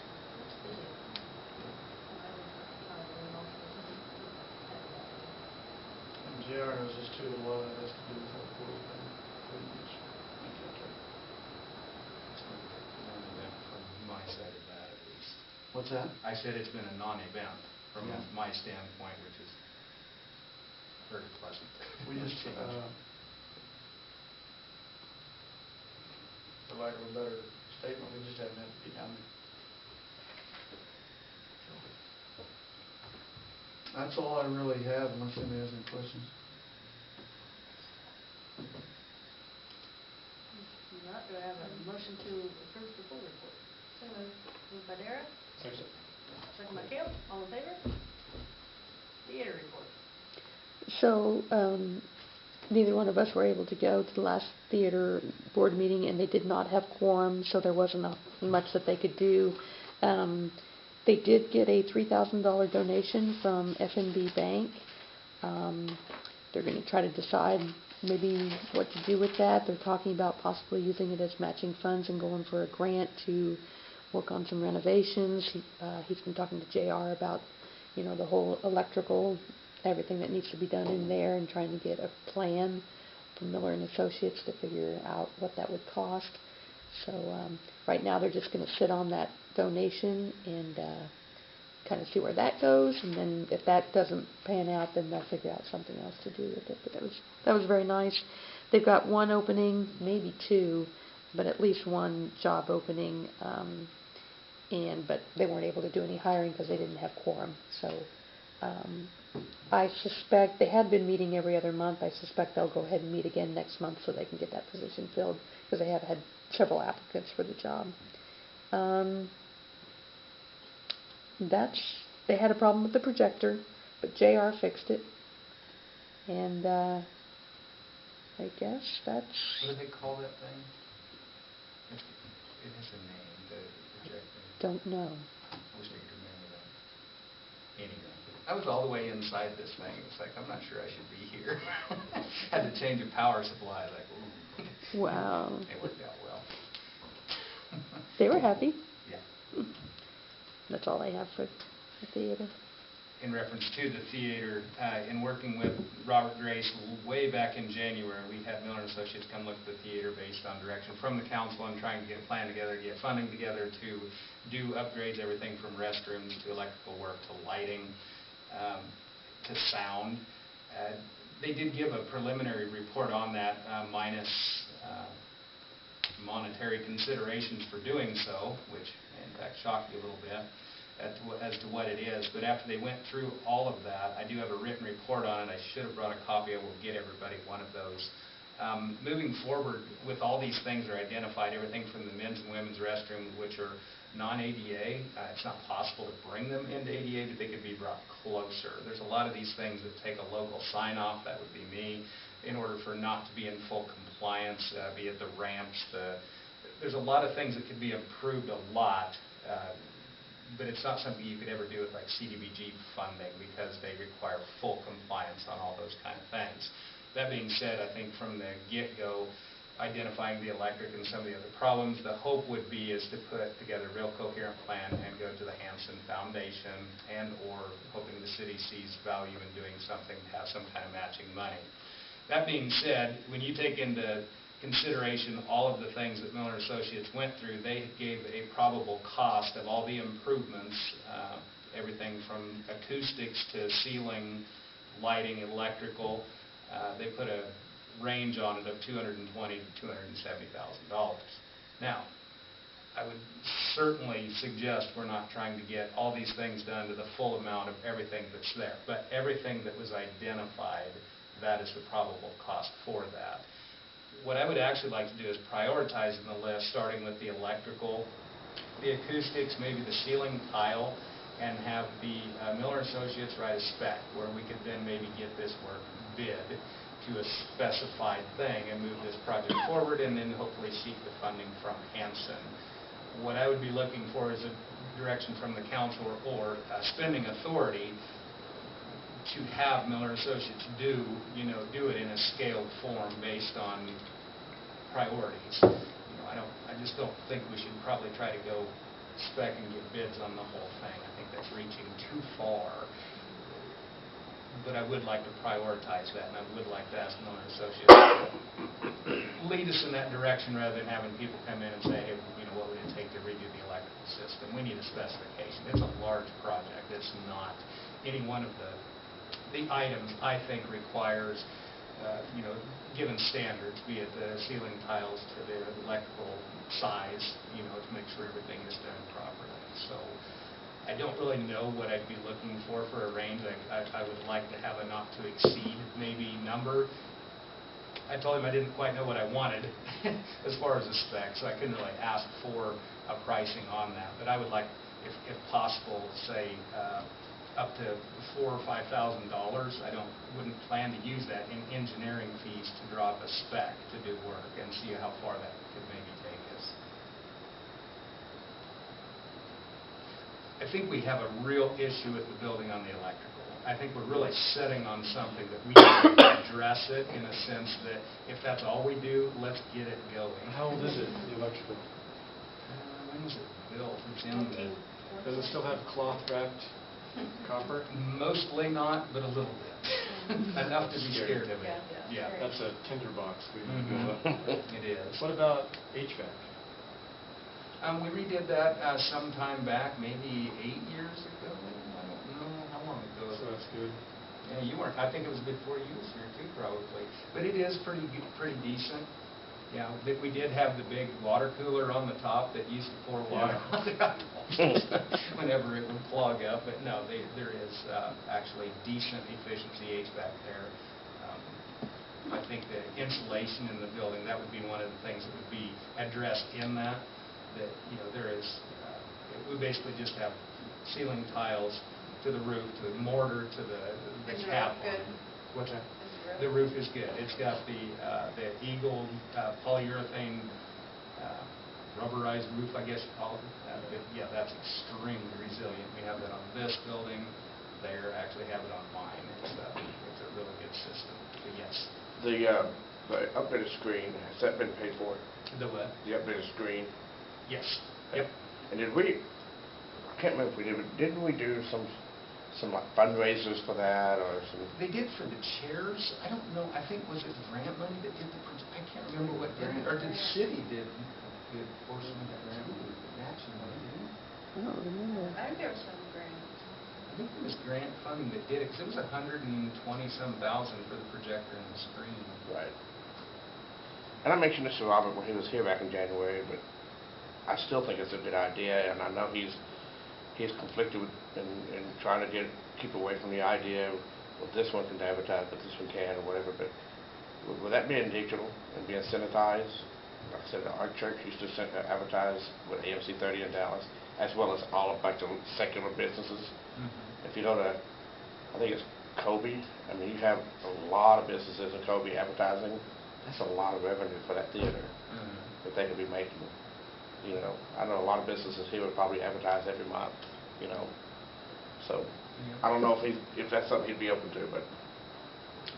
I know currently that when it's brought up, they're not, he's I not know- I in favor know. of it, and I'm not really sure. And I don't know if he just didn't want to have to deal with it and keep up with it or what. No, he had some reasons, and I don't remember what they were. But he had some very, and they were concerns, legitimate concerns. But now I don't remember what he said. Well, one of them was, you know, religious things and non-religious things. And Political, I totally- religious, yeah. Yeah. I know he was wanting to stay away from that. The other concern he had was what kind of advertisement you get, hokiness of it, you know, just Right. as opposed to Yeah, you professionally need done. a separate board to review the ads. Right. Potentially, yeah. Yeah. I mean, those big areas, of course, you know, they're putting that in 15 theaters. They're putting together a very professional thing to sell cars or whatever they're Yeah. doing, you know. I don't know. So besides electrical, what's the other main things? The rest, the ceiling tiles, and the insulation, the whole list is here, and I should have Are you reviewed this. thinking of before I run spray it. foam in What's the that? ceiling? Foam in the ceiling, are you thinking of doing that? I don't really know, because it needs acoustical tiles up there. It needs a lot of acoustic accents. Yeah. If you've ever been in there when it's playing, it's really echoey. I think we'd be Yeah. doing curtains down the walls and actual acoustic tile. Curtains down the walls? Yeah. Yeah, because your sound bounces so bad off that it's just Yeah. like a megaphone. I'm gonna make a good big 8x8 acoustic tiles for your walls too. Where they're just put in They're more corners, expensive, because, though. yeah, base load in corners where it booms. Do people complain about the acoustics? I do. It's terrible. Well, yeah, but you're out there. They're terrible. I mean, it's a good sound system, but it's boomy. The voices are crackly. All that, it dampens out when the room is tuned properly. You don't see any big name theaters with hard walls and ceilings and floors. It just doesn't work. What's that? Electrical is, Yeah. Yeah, electrical definitely. Yeah.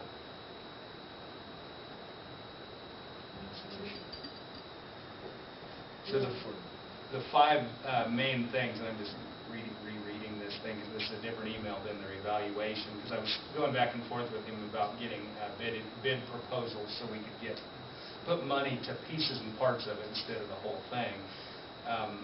The five initial items that they thought were the priorities are the restroom size, the ramp into the theater, the overall electrical, backstage egress lighting, and back egress steps. The electrical egress lighting and the back steps should be brought up to code as they provide a life safety risk to the patrons. So the high priorities, the electrical is going to be that's going to be expensive. That's buried in the walls there. There's going to be external conduits. It's going to be done properly. And then, of course, if you do the curtains and the things later, then it's not there. But, yeah, a lot of that stuff's going to have to be externalized because it's just a little tiny conduit crammed too small a wire. So, and then the additional things going on from there, of course, that add up to all those other things. Just go on listing about ADA accessibility and other stuff. Existing ceiling tile, acoustical wall panels, east and west walls. Lighting systems to LED lighting, insulation to meet International Energy Conservation Code, remove existing seating and install polyasperitic floor system and reinstall seating. Anyway, there's just a lot of things. It's an old building. Structurally, it's very sound, but it needs a lot of things. And a lot of this, some of these are upgrades, but some of it's just must-do maintenance too. And you think we can get grant money for? I would hope so. Most of it? I don't know. We need to put money to it. I mean, I would have no problem asking Hanson, the electrical Yeah. system in this thing. But when you get to a point of where you're starting to decorate a little bit, it might get a little more difficult. But there are some definite needs here. Be nice if you figure out a way to keep the water out when it floods. On Main Street. Move the cars. I was gonna say, I know. that comes down to those orange cones you just got. Block it off out front. What do we do? He's got cones floating down the street. Yeah. They actually bought some barrier system. They did. For that, but it's just, I don't So know. we need a not to exceed, what, 5,000, you think? I think so. For their spec, or whatever? Yes, bid proposals, specs and bid proposals, yes. Need a motion for that? All right, I'll make a motion. 5,000 not to exceed. Motion's not to exceed 5,000 for a bid proposal, Engineering fees, engineering fees. right, engineering fees. Yes. I second. Second by, Second. there, I don't know. Pick one of them, Michael. All in favor? Anything else on theater? I don't think so. I just want to be clear on that not exceeding. I hope it's nowhere near that to get bathrooms and electrical and the stuff that really must be built. So we'll only do what I think we can handle going forward with our time. Is there a motion to accept and approve the theater report? So moved. Moved by Kim? Yeah. Second. Second by Tara, all in favor? Building permit. Yeah, on the drive.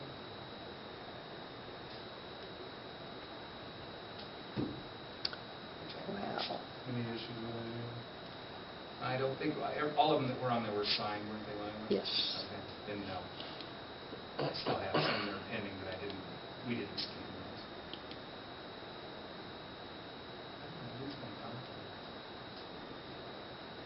Is anybody else having problems with it loading? Okay. Slow.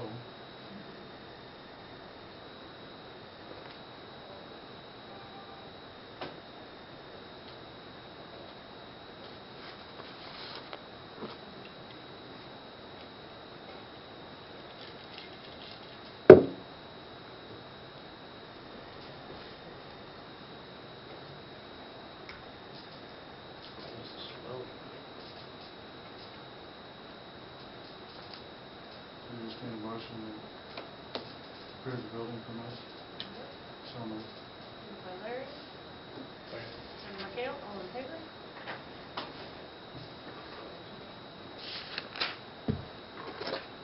Superintendent report. Okay, I have one item. Just one? Just one.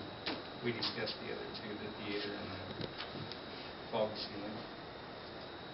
And that one item is the electrical. We have a proposed contract from Ward Electric that was provided to us. I reviewed that. That was put out on the documents, and Lauren, I don't know if everybody got the email she sent out. A lot of those concerns that she have are easily clarified by the documentation that goes all the way back to the bid documents, and everything specifies very clearly what the work is. I do understand her concerns reading just the contract, not having that stuff. However, I would suggest we still go ahead with that contract exactly the way it is and move the work forward.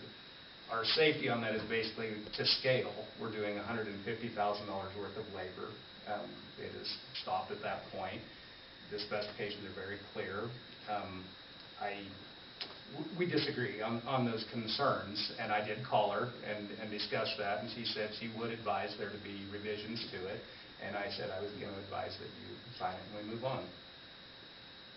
So if you want to address any of these concerns specifically, I would be happy to discuss them.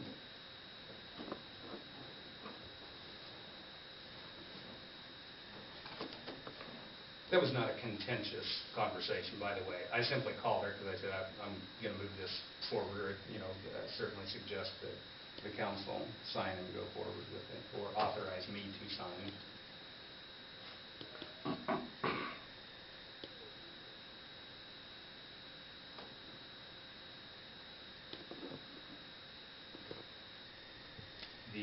Upon signing this, if the council decides to, I've got a pre-construction meeting the 18th, a week from tomorrow, with Ward Electric to go over the specific items that we want to work up to. Now, that'll be our best guess as to what they think it will take them in time to do that work. We are basically at 24 and a half days of labor, and that includes the mobilization cost of $5,000 to get here and $5,000 to leave for the mobilization.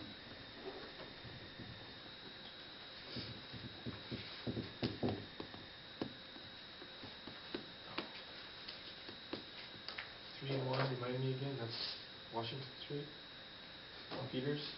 There you go. Let me just give you a visual. Either way, they're the problematic ones. What's that? They're the problematic ones, right? Yeah. They all are, to be really honest with you. They all need Yeah. work, but those are the ones that we prioritized, went through the bid process on, and sent down the lane.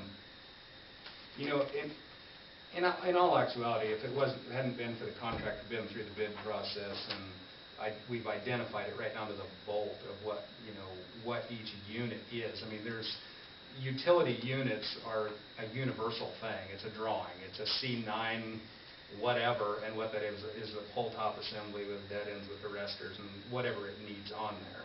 So the specified work to be done at each site, it's not like you pull up and you think, okay, so what do we need to do with this? All of that is highly defined.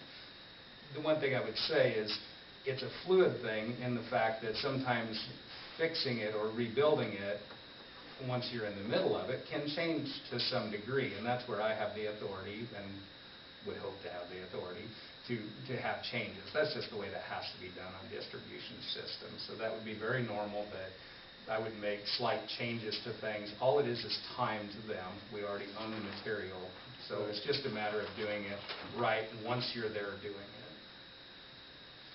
And it will be cheaper per hour this way than bidding it. Because when they bid it, they bid those units to be done in a given amount of time. They're assuming the risk of whether the city is able to hold their outages long enough or have enough help to do this or that. And so it should be an efficient way to do it. I would hope that we would be doing this for years to come with Ward Electric.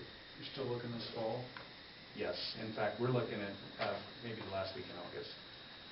Yeah, because our material's supposed to be here, the pre-construction's to identify the work, and then all the poles are here, all the material should be here by the 18th. Won't mess with any of the park, will it? What's that? Yeah, we're going to take a 3-week outage on the park at that time. And like I said, I'd be happy, and I told Lauren that too, I could show her this. I'd be happy to show anybody it, but it's kind of the where I came from stuff to me, to some degree. And Sure. we just don't share the same concern with the terms and how it's done. I mean, I have the authority and the knowledge to tell them, no, we're going to change and do this. So I would ask the council to have that faith in me and go forward. That's a big word right there. What's that? That's a big word right there.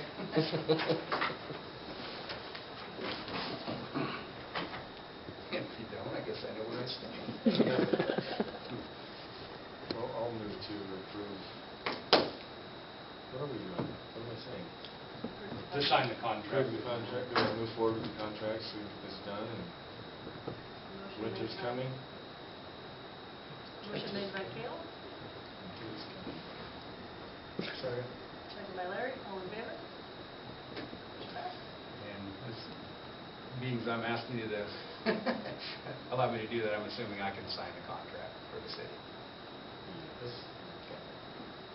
That's all I have. Is there a motion to approve the superintendent report? So moved. That's all. Moved by Cale, second by David, all in favor? No attorney report, clerk report. I don't have very much. Look here. Out on the share is Helen sent me the first impressions report. I don't know if you guys remember. This is clear back in 2016. Those folks came into town and just wrote up a report on their first impressions. For whatever reason, they're wanting feedback on it now. So the report is out there on the share. If you have some time to look at it, and then just contact Helen with any feedback that you have. I will say that the report's pretty outdated now because we've got a new pool. We've got a new website, and some of the things that they're talking about in the report aren't a concern anymore. But the big thing that they said that hasn't changed is the friendliness of the people was the thing that struck them the most about St. Francis. But anyway, she asked me to share that with you guys, so just take a look at it and provide feedback. And then the only other thing with this new, if we get any funding from the county, we're going to need to have another bank account specifically for that funding. It's got to be a non-interest bearing checking account specifically for those funds. I would like to open that up at Western State Bank. And the reason I say that is we've got a significant amount of money in the other two banks. All we really have at Western State Bank are CDs, a couple of CDs. They wouldn't have to do any pledging because the funds will be less than $250,000 and it's non-interest bearing. So it would be an easy account. I haven't talked to them yet, but I think that's where I'd like to go with this new account. Funds from the county for what? For the grant, COVID money. the COVID grant from the county. What is it called? Sparks, the Sparks funding. Yeah. That we had asked for 100 at the last meeting last Tuesday. There's so many grants, so much going on, but yeah, that one. So we don't know if we're going to get anything or what we will get, but I need to have a bank account ready to go if we do get any funds from them. So I will need a motion. The auditors are going to want a motion for me to be able to do that. Second. Moved by Gail, seconded by Larry, all in favor? Okay, that's really all I have. Motion to approve. So moved. Moved by David, second by Larry, all in favor? All right. Council comments, David. Gail? Sarah? When are we looking at our next meeting for the CDBG? For the one that Justine talked about. Whatever you guys want to do.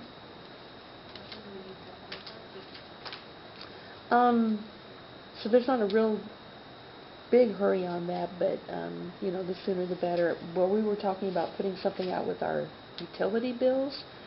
This month's bills have already been sent out, so if we're wanting to do that, that gives us a little bit of time, but it would be the end of August before we would send out notices. Could we just So discuss that's it not next too bad. meeting?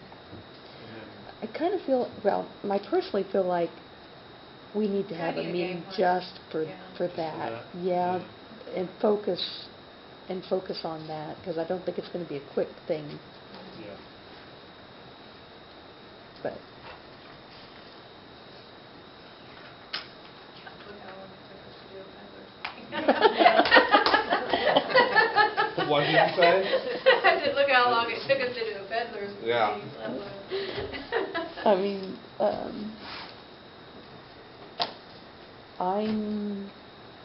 I'm personally available anytime.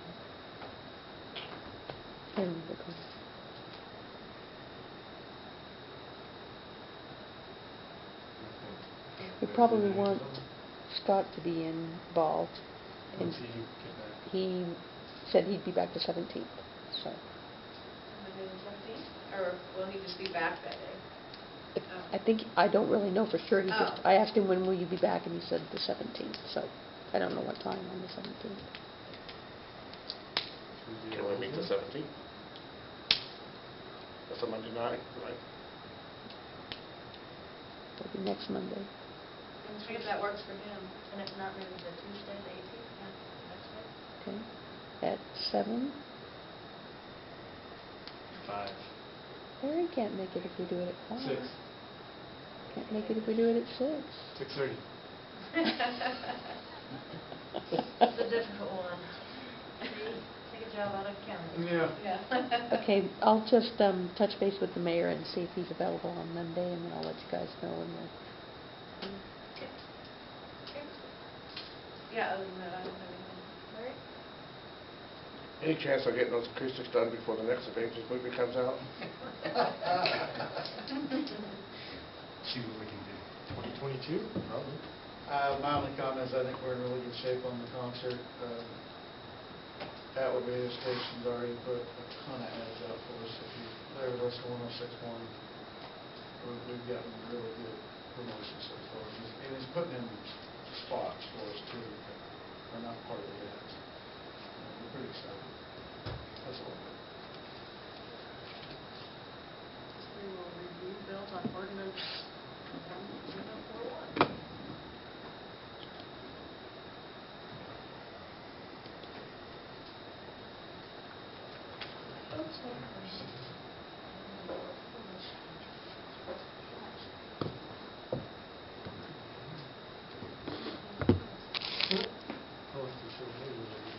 Yeah, and then next time. Wow, we're gonna do a dump truck. Cylinder. Oh, yeah, they're gonna do it, That's the next parts, week, huh? yeah, Wow, that's pretty cool. yeah. I think that was the guy from K-State. Yeah. I can't remember what department it was.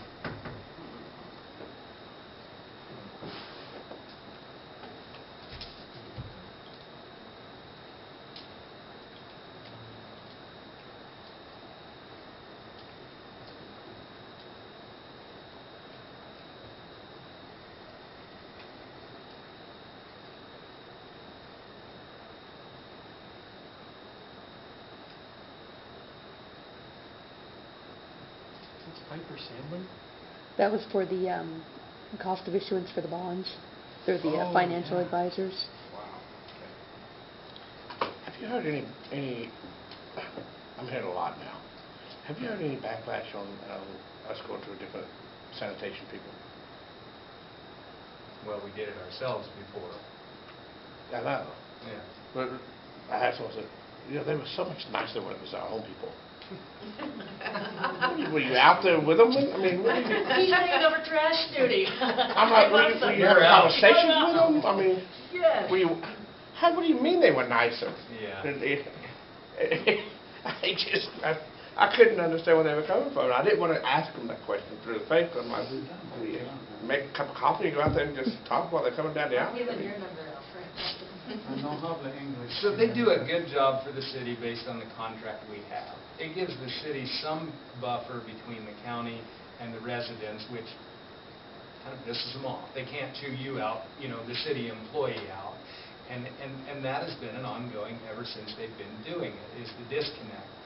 What Hill Trash Service does is what they do based on the contract. It's not bagged, we don't pick it up, it's this, it's that, it's outside, whatever. And that is specifically written in the contract. Before it was, but Chet, you know me, I pay my taxes, you pick this up, and they don't work that way. And for the people who like to treat them that way, that's very discouraging. They're not perfect, but who could be? You're picking up people's trash, and Right. people like to give you grief about it. But no, I think as a whole, Hill Trash Service does a good job. If anything else, stepping into this position showed me what people spend their time thinking about. Absolutely Crazy. amazes me. Obsess about it. Oh, Some man. cases, yes. Yeah. I'll just forward all the trash complaints I get to you. Well, and it gets old. I mean, they have a hard time keeping people.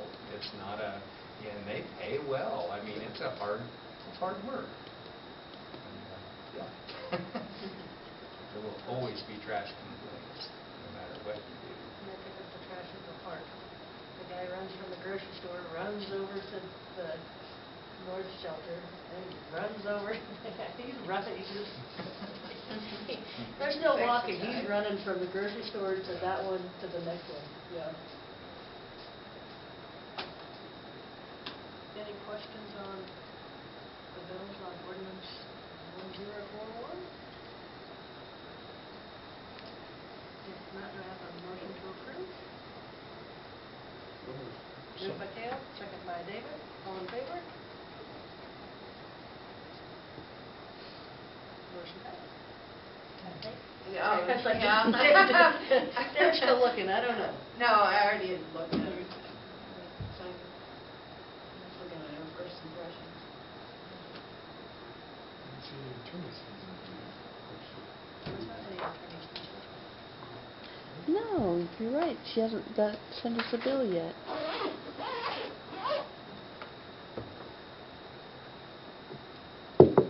I didn't hear, do we leave it, do we want to check on the 17th, see if that works? Yes, I will check with Five the o'clock. spot. And 5:15. Come on, Larry, drive fast. 8. 8 o'clock? Yeah. That'd be better. At night? No, in the morning. There's that, I put that paperclip on there. You have everything paperclip together. Oh, And then okay, thank you. Brought the rest of it over, or you grabbed it earlier. Okey dokey. Okay, your motion to adjourn. Yay. Bye. David, Sarah? There's two heads.